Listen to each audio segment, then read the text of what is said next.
Job, chapitre 11. Tsophar de Naama prit la parole et dit: Cette foule de paroles ne trouvera-t-elle pas de réponse et suffira-t-il de savoir parler pour avoir raison?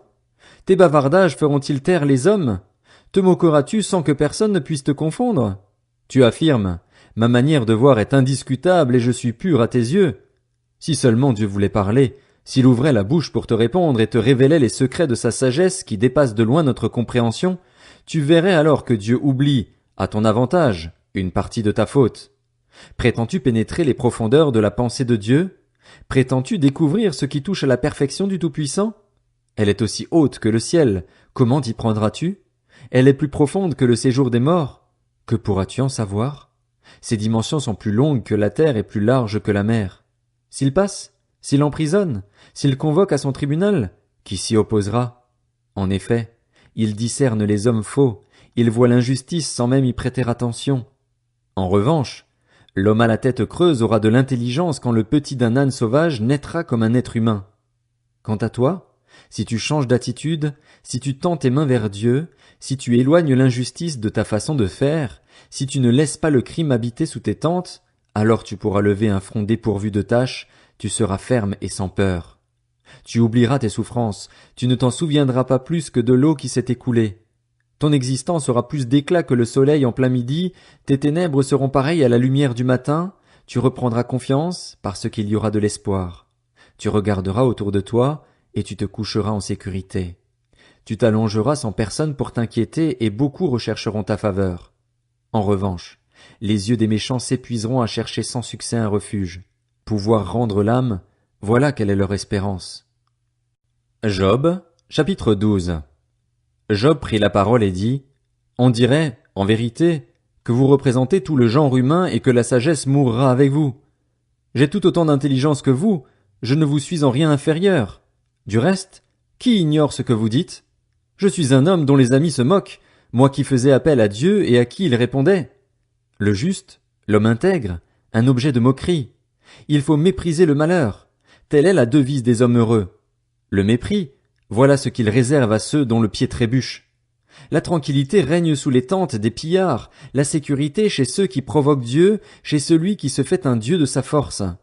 Mais interroge donc les bêtes et elles t'enseigneront, les oiseaux et ils te l'apprendront, ou parle à la terre et elle t'enseignera, et les poissons de la mer te le raconteront. Qui ne reconnaît pas, chez eux, la preuve que c'est la main de l'Éternel qui a fait tout cela? Il tient dans sa main l'âme de tout ce qui vit, l'esprit qui anime tout être humain. L'oreille ne jauge-t-elle pas les propos et le palais ne goûte-t-il pas la nourriture? De même, c'est aux personnes âgées qu'est attribuée la sagesse, une longue vie est synonyme de discernement. C'est auprès de Dieu que se trouvent la sagesse et la puissance, c'est à lui qu'appartiennent le conseil et l'intelligence. Ce qui là-bas ne sera pas reconstruit, l'homme qui l'enferme ne sera pas relâché. Qu'il retienne l'eau et tout se dessèche, qu'il l'envoie et c'est la dévastation pour la terre. C'est auprès de Dieu que se trouve la force et le succès. Il maîtrise celui qui s'égare ou fait égarer les autres. C'est lui qui fait marcher les conseillers du pays dans l'humiliation, qui affole les juges. Il diminue l'autorité des rois, il met une corde autour de leur taille. C'est lui qui fait marcher les prêtres dans l'humiliation, qui renverse les autorités les plus stables. C'est lui qui enlève la parole aux orateurs habiles, qui prive les personnes âgées de bon sens. C'est lui qui déverse le mépris sur les grands, qui prive de leurs aptitudes les hommes forts. C'est lui qui révèle les profondeurs des ténèbres, qui expose l'ombre de la mort à la lumière. C'est lui qui donne de la prospérité aux nations et qui les fait disparaître, qui élargit leur territoire et se montre leur guide. C'est lui qui prive d'intelligence les chefs du pays, qui les fait errer dans des déserts dépourvus de chemin. Il tâtonne alors dans les ténèbres, privés de lumière, il les fait errer comme des hommes ivres. Job, chapitre 13. Tout cela, mon œil l'a vu, mon oreille l'a entendu et y a prêté attention. Ce que vous savez, je le sais moi aussi, je ne vous suis en rien inférieur. Seulement moi, c'est au Tout-Puissant que je parlerai, je veux plaider ma cause devant Dieu. Quant à vous, vous étalez des mensonges, vous êtes tous des médecins sans valeur. Si seulement vous aviez gardé le silence, vous seriez passés pour des hommes sages. Écoutez donc mon argumentation, soyez attentifs à ma plaidoirie. Lancerez-vous des affirmations injustes pour défendre Dieu, pour le soutenir, alléguerez-vous des faussetés?